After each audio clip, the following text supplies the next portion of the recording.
Assalamualaikum warahmatullahi wabarakatuh. Sugeng enjing. Dinten menika kita sareng-sareng sinau pidato basa Jawa.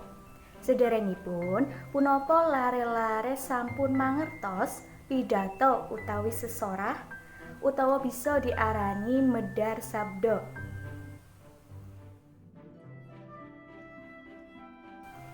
Nggih, pidato utawi sesorah yaiku ketrampilan ngomong ing sangarepe wong akeh kang isine nyebarake sawijining bab utawa kahanan.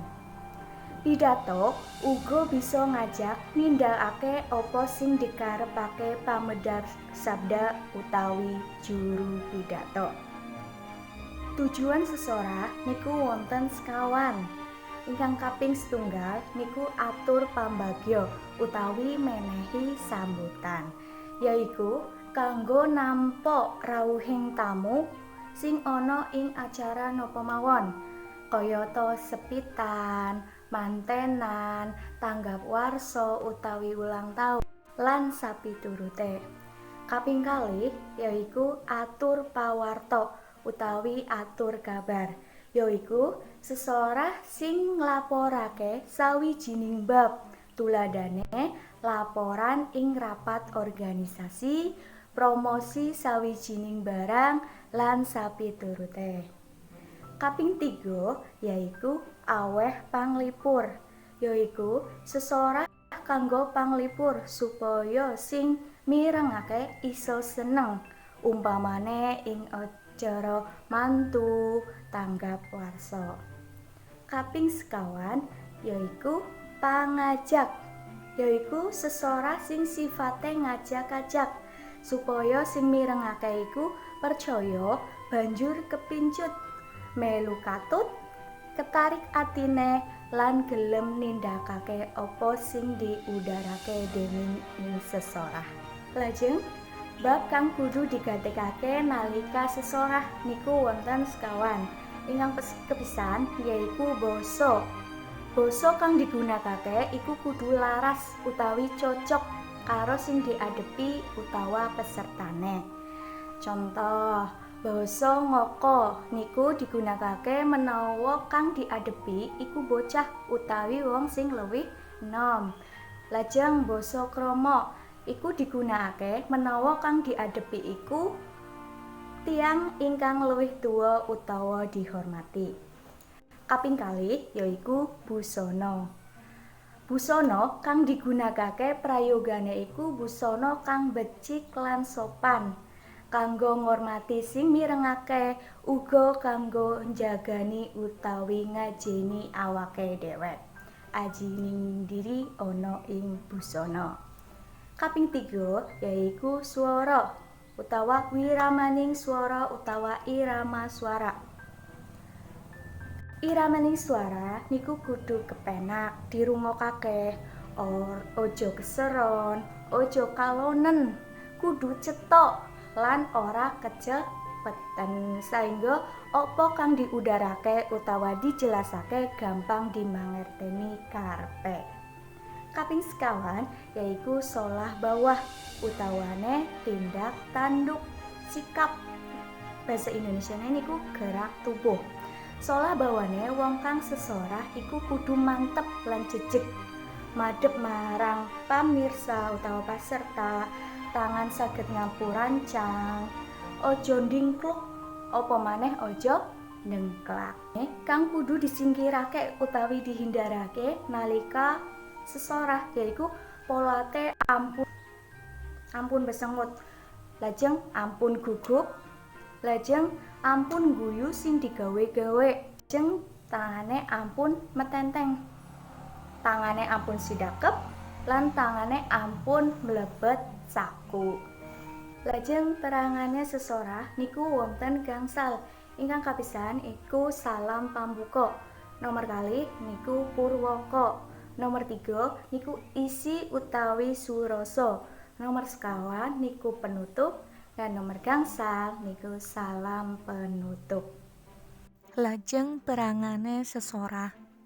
Kaping setunggal salam pambuka. Salam pambuka yaiku ngaturake salam ing wiwitane sesorah. Salam pambuka diaturake sadurunge nyambut para rawuh. Kaping kalih purwaka. Purwaka utawi purwakaning atur yaiku pakurmatan lan atur panuwun marang para rawuh ing papan kono lan muji syukur marang Gusti Allah. Kaping 3 inggih menika isi utawi surasa. Isi yaiku kabeh bab kang wigati sing bakal diudharake ana ing sesorah. Kaping 4 panutup. Panutup sesorah yaiku isine pangarep-arep lan nyuwun ngapura utawi ana sing lepat. Kaping gangsal inggih menika salam penutup. Isine pungkasane sesorah.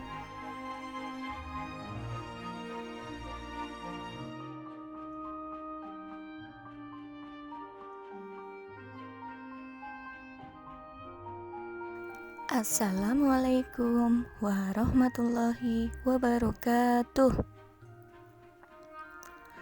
Bapak saha Ibu guru ingkang kinurmatan, kanca-kanca ingkang kula tresnani.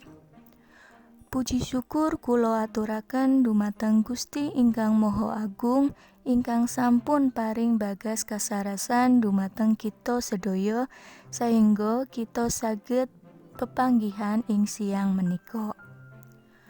Kula ugi ngaturaken panuwun dumateng Bapak saha Ibu guru serta kanca-kanca bilih panjenengan sami saged ngrawuhi adicara menika. Sakawit saking donga saha pambiyantu panjenengan adicara ing siang menika saged dipun laksanakaken. Ing siang menika kula minangka wakilipun kelompok setunggal badhe ngandharaken bab kasarasan ingkang magepokan babagan griya ingkang sehat.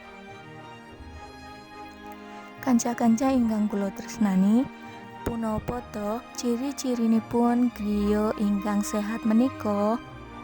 Griya ingkang sehat inggih menika griya ingkang saged dipun lebeti hawa ingkang resik lan seger. Hawa menika saged lumebet saking pintu, jendela utawi ventilasi. Mekaten atur kula minangka wakilipun kelompok setunggal. Menawi wonten lepating tata basa saha kirang ing subasita kula nyuwun pangapunten. Wassalamualaikum warahmatullahi wabarakatuh.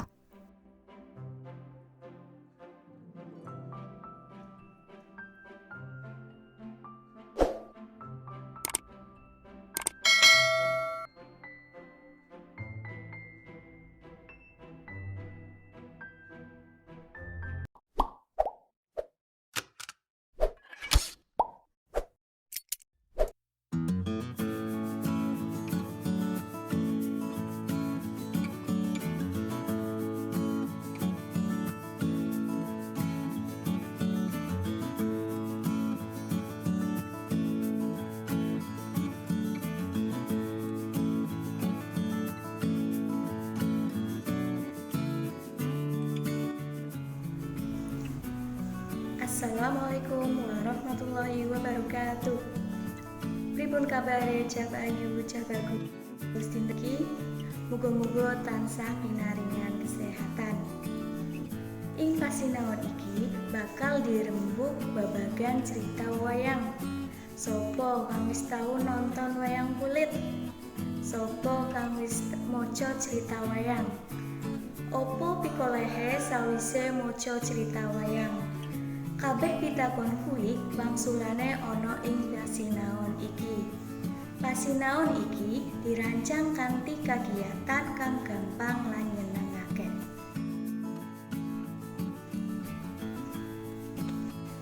Wayang kulit minangka tontonan kang ngemu tuntunan. Tontonan kang dikarepake yaiku bisa gawe seneng, lelipur, lan mareme ati sapa wae kang nonton.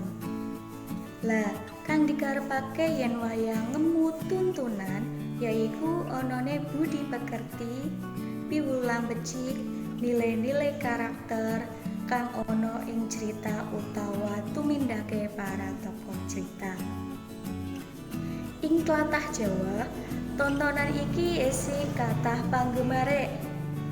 Para warga kang seneng nonton cerita wayang sejatine pengin ndudut manfaate cerita wayang. Saben pagelaran wayang mestina ana cerita kang dionceki. Babagan kuwi kerep disebut lakon wayang. Lakon wayang kuwi ana maneka warna kayata Semar Bangun Kayangan, Balesi Gala-gala, Bisma Gugur, Srikandi Maguru Manah, Kresna Malang Dewa, lan Karna Madeg Senopati. Karna Madeg Senopati. Manut pamikire Prabu Duryudana, sawise sedone Resi Bisma lan Resi Durna, senopati perang kang bisa diandelake yaiku Raja Awangga kanthi aran Adipati Karna utawa Narapati Basukarna. Prabu Duryudana milih Adipati Karna dadi pimpinan perang prajurit Ngastina kanggo nyerang Pandhawa ing Kurusetra. Kedadian iki ndadekake perang suluh yaiku perang ing wayah wengi. Perang kasebut gawe sedihe para Pandhawa amarga Gatotkaca gugur ing palagan. Para Kurawa padha seneng meruhi lan krungu yen Gatotkaca senopatine Pandhawa gugur. Para Kurawa sarujuk yen Adipati Karna diangkat dadi senopati perang Kurawa. Adipati Karna ngajak Prabu Salya dadi kusire ing palagan Kurusetra. Prabu Salya siap nindakake apa kang dikarepake dening senopatine. Ananging satemene Prabu Salya wegah dadi kusir mantune dhewe. Sawijining dina, Adipati Karna nemoni ibune yaiku Dewi Kunti. Dewi Kunti ora liya uga ibune para Pandhawa. Dewi Kunti rumangsa seneng amarga Adipati Karna kang biyen dititipake saiki wis ngakoni ibune. Dewi Kunti njaluk supaya Adipati Karna gelem kumpul karo sedulur-sedulure yaiku para Pandhawa. Ananging Adipati Karna ora gelem. Adipati Karna duweni panemu yen sing ngopeni lan gulawentah dheweke dudu para Pandhawa nanging para Kurawa. Adipati Karna kepengin bales budi marang para Kurawa.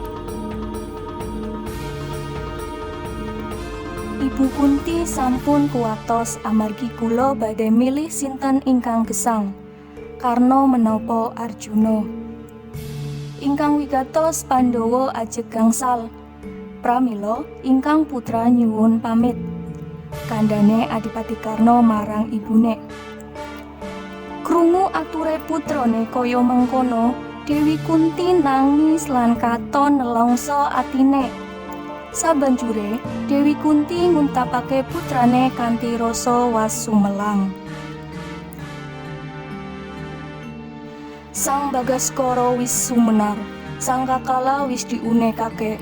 Para prajurit padha siaga nglawan mungsuh-mungsuhe. Kreta perange Adipati Karna kang dikusiri dening Prabu Salya wis lumubu tegal Kurusetra. Semono uga ing papan liya, Raden Arjuna wis siap siaga arep tetandingan karo Adipati Karna. Raden Arjuna nggunakake kreta perang Kyai Jaladara duweke Prabu Kresna. Kreta perang kang dikusiri dening Prabu Kresna mlayu kenceng tumuju palagan paperangan Tegal Kurusetra. Kreta perang loro mau wis adep-adepan.